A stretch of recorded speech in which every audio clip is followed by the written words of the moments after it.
I think the biggest challenge is trying to take this design that sits on a piece of paper and say, how do we make this so that the band can do what they do? I think all of us are very passionate about trying to make sure the band has the best possible surface they can to deliver their energy to the audience. And when we do that right, that energy comes back from the audience to the band, it goes back to the audience, and then we have a Metallica show.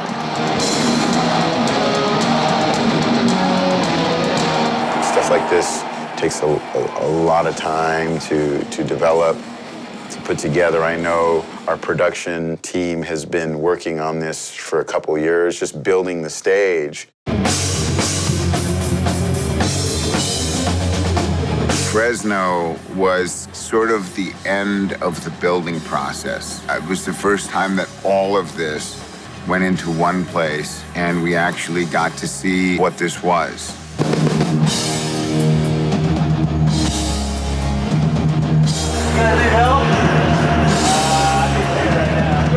I think we were in Fresno for about 21 days, and we ran the building 24 hours a day in different shifts, different people working at different times. It was very exciting to see all of this stuff come off paper and out of 30 trucks. As long as you stay out of this kill zone that's right here, you're fine. The primary purpose of that exercise was to load all this gear in and run it. You know, this is like building a brand new race car. You've got to put it on the track and run it to find out how it's going to act and get all its characteristics and then tune it. Same thing with this, only it's 36 trucks worth of race car. And, you know, and a few 100,000 pounds of gear. We built the aircraft carrier, and Tate Towers came up with a few ideas to help things along. Peter Mensch just kept adding more and more things. These are ideas that we're trying to see how you like them so we can detail them. Okay. So if you like something, we can enhance it or we scratch it. I'd rather have more of it and take it out. The stage itself is such a monstrosity, and there's so much stuff going on underneath it. If you're under the stage at the wrong time, you could be cut in half. Under the stage is packed with mechanics. You know, when Peter says to me, oh, we should have had 5 more crosses in there, I'm like, Peter, there's no room to put a Q-tip in there. You can't have 5 more crosses in there. I guess it's like a giant game of Tetris. It's probably too big, really.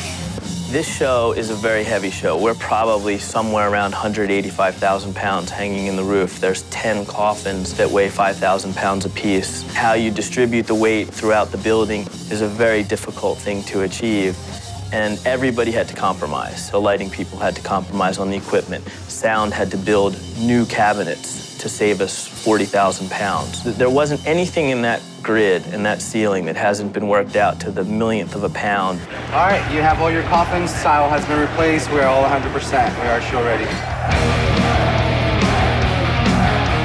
We've got these guys trapped in coffins during cyanide, and it's you know, it's really cool. There's a ton of really good video moments when the coffins come down. In those LED screens, you actually see people that we've put inside the coffins, and they're struggling to get out. You've got a great cast of people.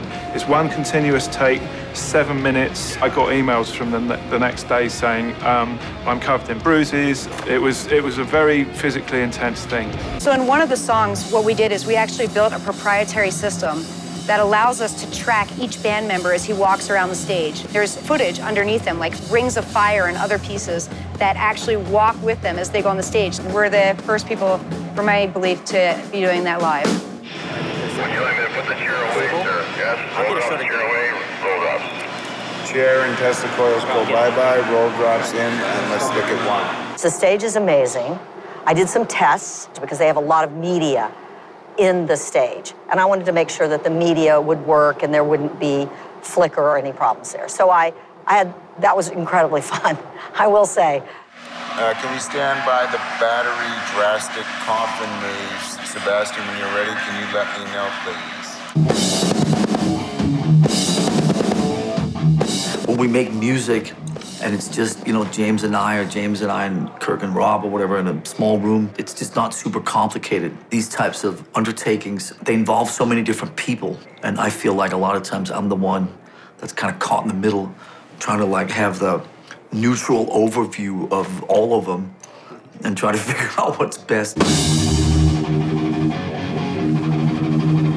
This is the White Zombie. Quite often, guitars take a little while before they sound right. But this one came out of the box, sounded awesome. It just plays so well. It's a lot like my Mummy guitar in feel and in sound. I have this movie poster, a very rare movie poster, and I like the movie poster so much that I took the graphic and pretty much designed it for a guitar body.